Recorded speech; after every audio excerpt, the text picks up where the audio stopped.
दोस्तों नमस्कार। आप देख रहे हैं जालौन टाइम्स न्यूज़ चैनल।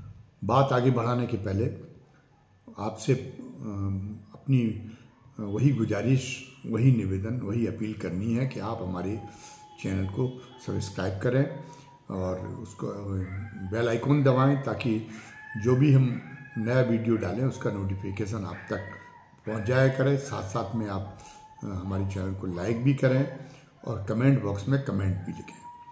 आपके ये करने से हमारा उत्साहवर्धन होता है, हमारा मनोबल बढ़ता है और हमें अपने चैनल को और ज़्यादा निखारने में मदद भी मिलती है।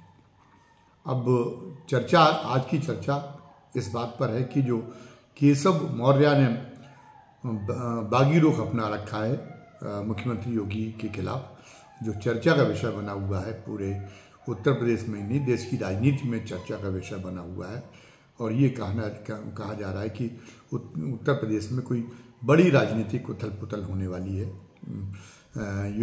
वो केशव मौर्य आज कैबिनेट की बैठकों में नहीं जाते जो मुख्यमंत्री योगी आदित्यनाथ के अध्यक्षता में होती है, लेकिन इसके बावजूद भी जिस दिन योगी बनारस में थे देव दीपावली मनाने के लिए, उस दिन उन्होंने अलग से जो है एक कानून व्यवस्था पर अधिकारियों के साथ बैठक की, जिसमें अपर मुख्य सचिव गृह भी मौजूद थे, जिसमें जो है डीजीपी भी मौजूद थे और सारे संबंधित सिविल एडमिनिस्ट्रेशन के और पुलिस के सारे शीर्षस्थ अधिकारी जिसमें जो है मौजूद थे।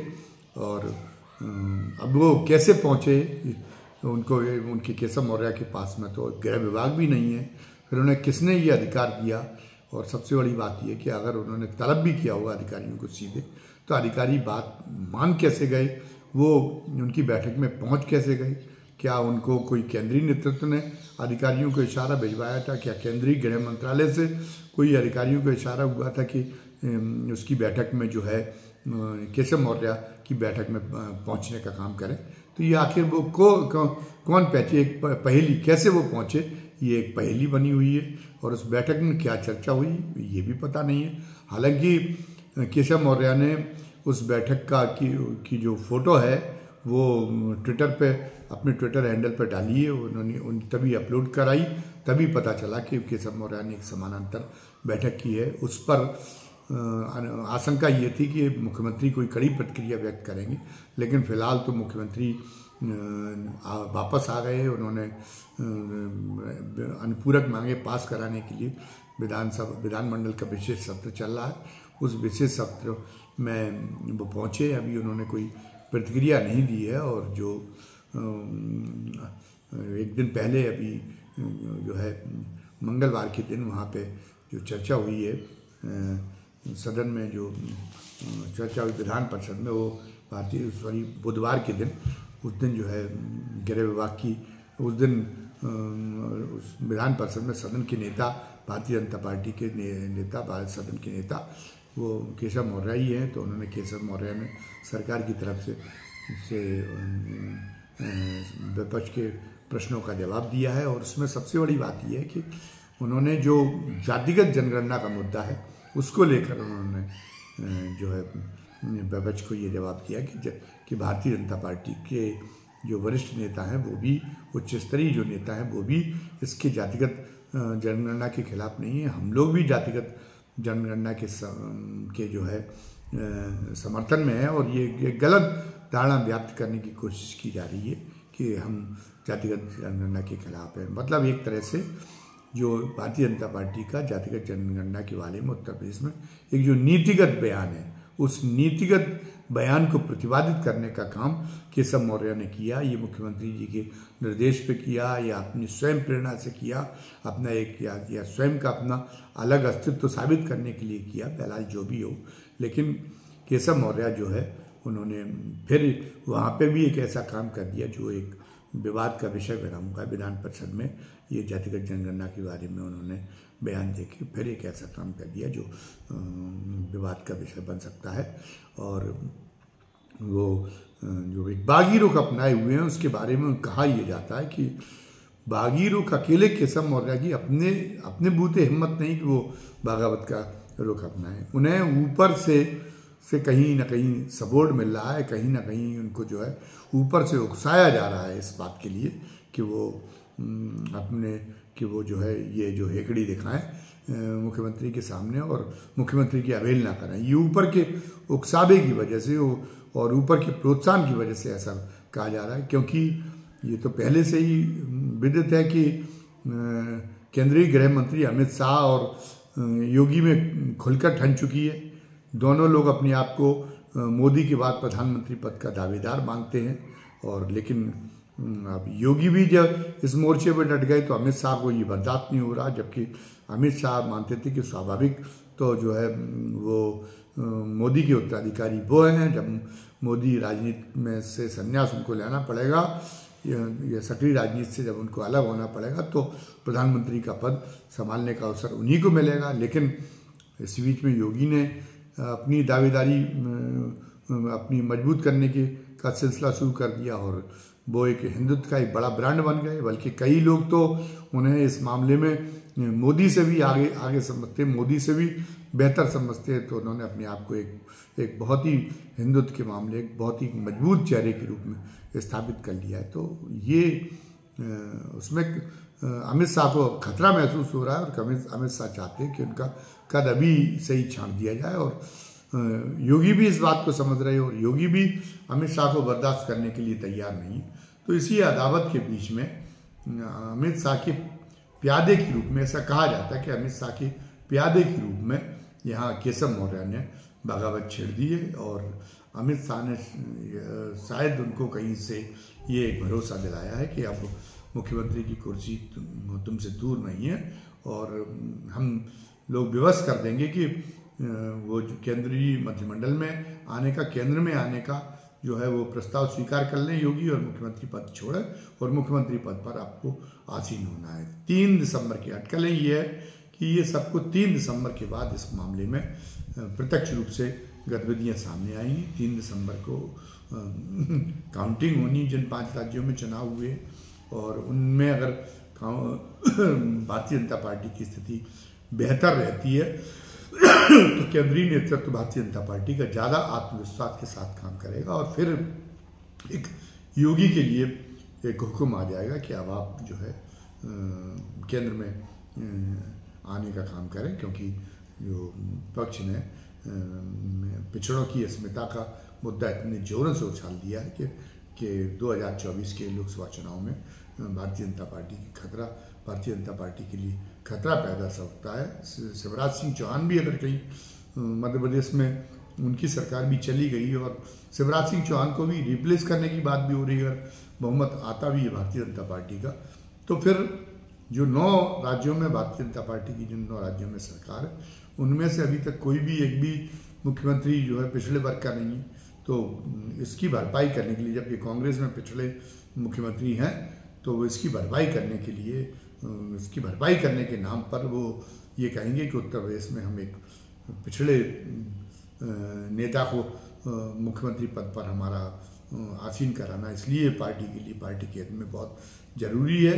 इस कारण पार्टी के हित में योगी को बलिदान देना ही पड़ेगा और उसमें जो है वो केशव मौर्य को अगर हम मुख्यमंत्री बना देंगे तो हम जो है विपक्ष का बेहतर तरीके से काउंटर कर पाएंगे, और जो पिछड़ों में सेंध लग रही है, डेंट लग रहा है, वो उसका जो है वो उसको रोका जा सकेगा। इसलिए ये कहा जाएगा कि आप अपना बलिदान पार्टी के हित में करें।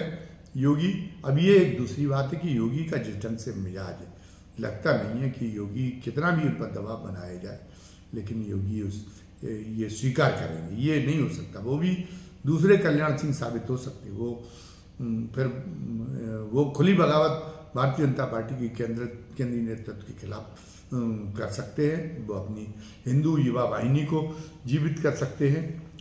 लेकिन घटनाक्रम तेज है और अभी योगी की तरफ से कोई प्रतिक्रिया सामने नहीं आ रही। वो इस बीच में बहुत परिपक्व हुए हैं। जब उन्होंने दूसरा कार्यकाल जब शुरू किया है तो उनमें बड़ी परिपक्वता आई है और वो बहुत ठंडे दिमाग से चीज़ों को फेस करना चाहते हैं। इसलिए उन्होंने जानबूझ के एकदम कोई प्रतिक्रिया व्यक्त करने से वो अपने आप को बचा रहे हैं, वो बच रहे हैं। मैं एकदम एकदम उग्र प्रतिक्रिया व्यक्त करने से।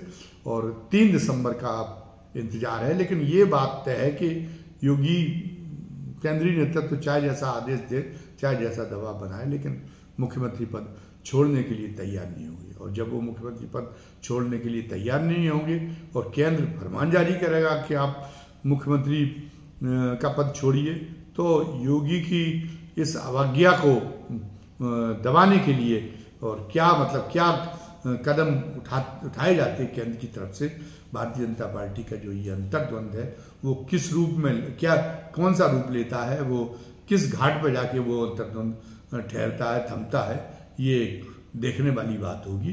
बहरहाल स्थिति बड़ी दिलचस्प बनी हुई है और लोग सांस रोककर 3 दिसंबर का इंतजार कर रहे हैं कि 3 दिसंबर को, एक तो ये भी उत्सुकता है कि 3 दिसंबर को ये भी तय हो जाएगा कि इनका मोदी की लोकप्रियता का पैमाना भी तय हो जाएगा, क्योंकि राज्यों के चुनाव में राष्ट्रीय स्वयंसेवक संघ ने निर्देश ये दिया था भारतीय जनता पार्टी को कि हर जगह मोदी का चेहरा बना के कामयाबी हासिल नहीं की जा सकती।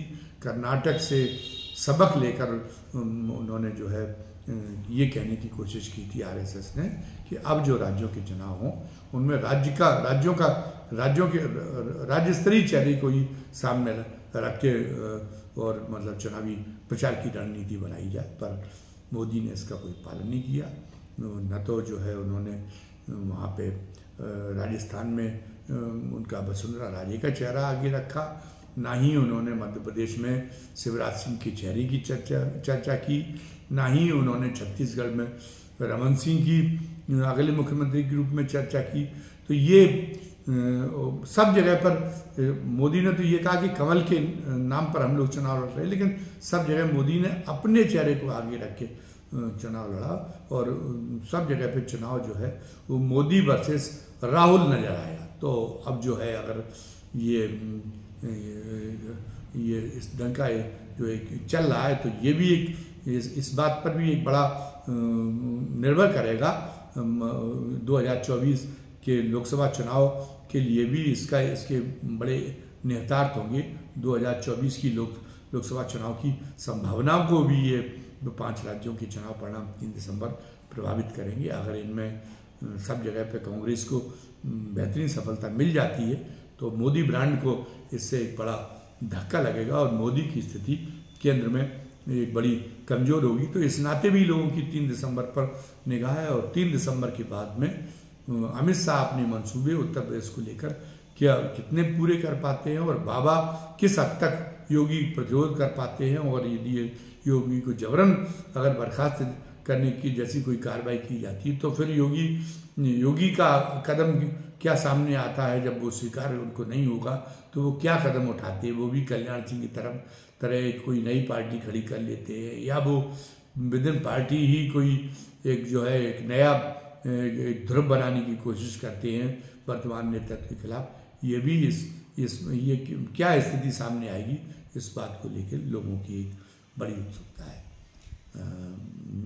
आपको धन्यवाद करने के पहले फिर एक बार वही अपील दोहरानी है कि आप हमारे आपसे बहुत ही विनम्र गुजारिश है कि आप हमारे चैनल को सब्सक्राइब करें, उस बेल आइकॉन दबाएं और ताकि आपको जो भी हम डालें नया वीडियो उसकी आप तक जो है नोटिफिकेशन तत्काल पहुंच जाया करे, आपको तत्काल बात पता हो जाया करे और आप जो है वो उस हमारे चैनल को लाइक भी करें और हमारा मनोबल बढ़ाने के लिए, और हमें और कमेंट बॉक्स में कमेंट भी लिखें ताकि हमें अगर हम कोई गलतियां कर रहे, कोई चूक कर रहे तो हमें उसका सुधारने का अवसर मिले और आप उन्हें हम जो बातें कहते हैं वो किस तरह आप संज्ञान में ले रहे ये भी हमें पता चलेगा। तो ये काम भी आपसे आप जरूर करें। तो आपसे बहुत ही विनम्र इस बात की प्रार्थना है। धन्यवाद। जय हिंद, जय भारत।